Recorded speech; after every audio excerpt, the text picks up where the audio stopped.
is the right time to ask you, as the players, that you can start being very forceful in what your character wants, because this game is kind of tough on that. They say make up some aspirations, but you don't really have very much to work with. So I'm saying that I've got antagonists and dangers and things to play. When it comes to what your characters care about and what you want, you need to bring that in. You can drive your characters now nice and hard, and I'm busy with other things, right? So I was just going to give you a little bit more information that, or ask you questions that you will have to answer for yourself. Nathan, you have one aspiration which is very, very relevant here, but I don't know why, and I kind of think you might not either, right? So I'm not going to make that up, because that's like me making up something and then saying, oh, here, you care about this. Hmm. And then you say, oh, I care about this. Oh, I guess I do. And then you pretend you care about it, right? And I don't want to do that. I want you to make up why you care about this and what you're going to do about it. You know what I mean? Hmm. And then otherwise, we just won't see it. Yeah, Hmm. Odin, sorry. Yeah. So you kind of more like want to help him reach a conclusion by himself rather than give him Exactly. straight Yeah, one. I don't want to. I mean, I don't want to be a script writer here. You guys need to be, in that role for your characters in many ways. I'm good with that. I'm happy to be excited by it if you suddenly explain yourself and none of us knew that about your character. That's okay. And Odin, for example, I don't know. Uh, wait. There was something important about your character that I've completely lost it. Poof! It went out of my head. What was it? Um, Just obfuscate for your Yeah, on I your was memory. just thinking that you were obfuscating the game master. yeah, that's right. Exactly. Um, okay, let me think about this for a second. Yes, if you These are not aspirations you're right, looking for. exactly. If you and Odin are playing Nora and you decide what how she feels about Solveig, for example, I'm not going to turn around and say, "Oh, you don't feel that way about Solveig." Right? I'm letting go of all my judgment about that stuff. That's yours to make up. I'm not going to tell you what your character cares about.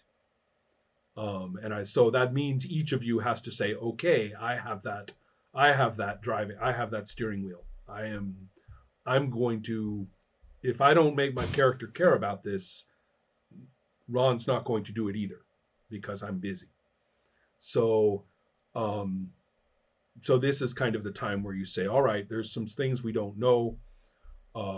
We don't know why. Um, we don't know why, what the backstory is on certain things for your characters, um, and that's okay. You tell us. You bring it in there if you want to, and when it matters to you." Does that make sense to everyone? That that if I'm, I kind of, Yes. yeah, I kind of feel, especially after Vessen. I mean, I just don't want to keep narrating to you, the next plot point, one after the other, after the other, after the other. And so we want in these characters here have a lot of depth.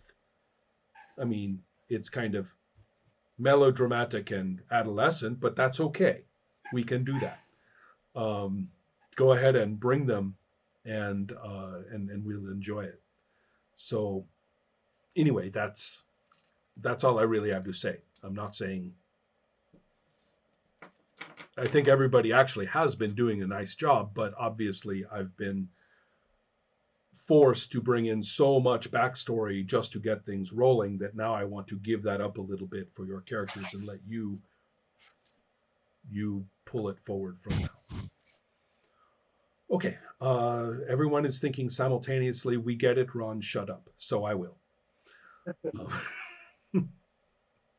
I am ready with only one or two last little bits for retroactive work. Odin, your character has actually done a lot of work to uncover some secrets. And so if you think that, I think this permits at least a gaining one willpower back. I think you earned a point of willpower back at some point in there. So I will just generalize it and say get one back. That seems fair. You have been digging up secrets like a good scholar, and I don't see why we should not reward you. Because I spend a lot, so. Well, I know, nice. but one back is better than none back. So, yeah. And you are pretty close Okay. to some forbidden secrets too, I might say. You are pretty close to some forbidden ones. So keep that in mind. And that leads me to another point. I still don't feel like I gave you enough information. You see, now I am remembering. I still don't feel that I gave you enough information for all your investigation. And one of the important things about this creature and about Solvay's experiment is that it has connections. I mean, everything in the Ordo Dracul is kind of obsessed with the legend of Dracula. And so, you know, from the notes that you looked at, the investigation that you, in the auspex that you did, that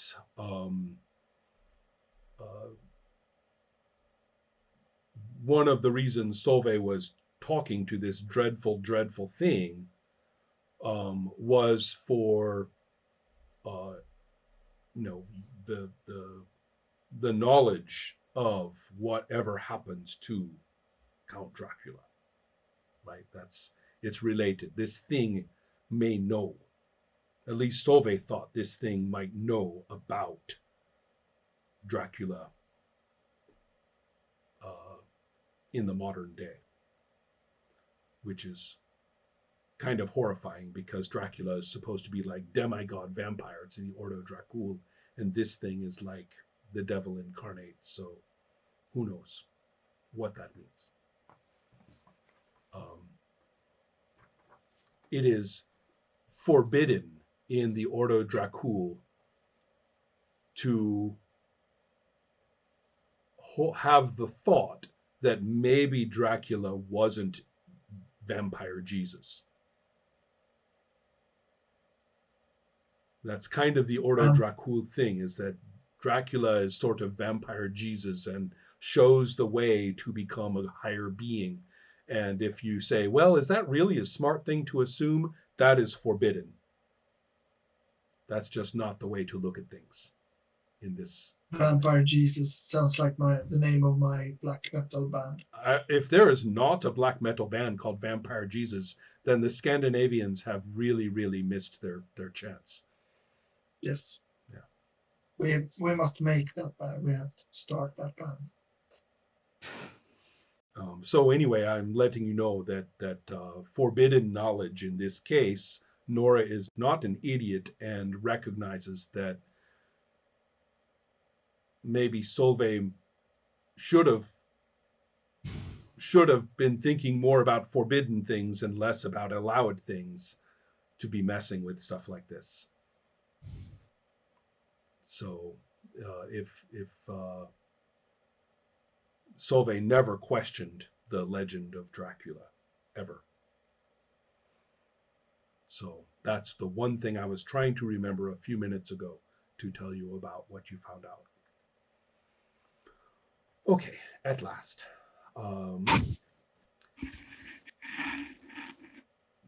We have this map of the clinic that I provided last time. and it is upstairs in the second floor. And I can tell you what the various colors are. Oops, this is this map I'm talking about. There, that one. And it's in the chat somewhere.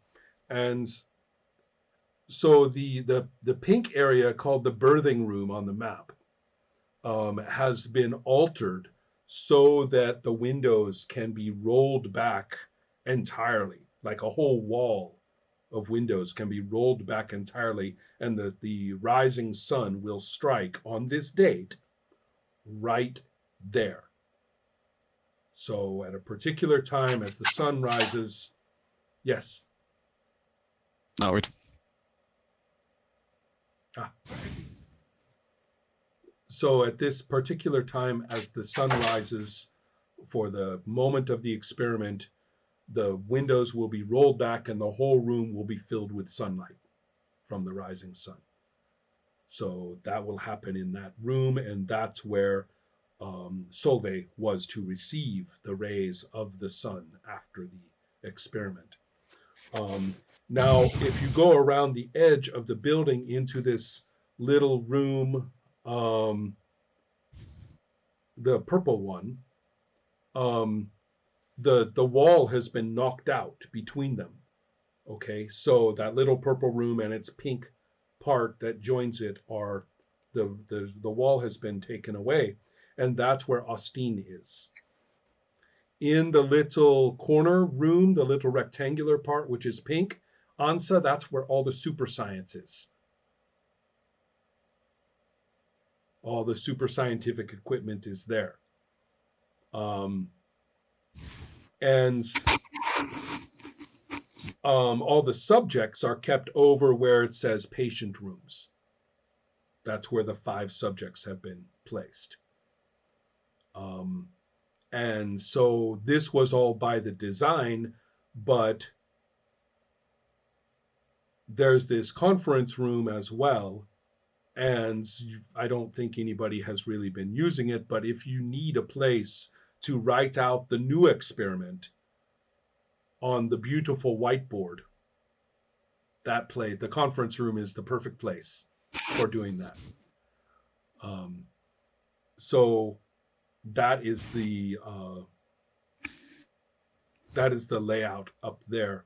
I wanted to ask Nathan as well.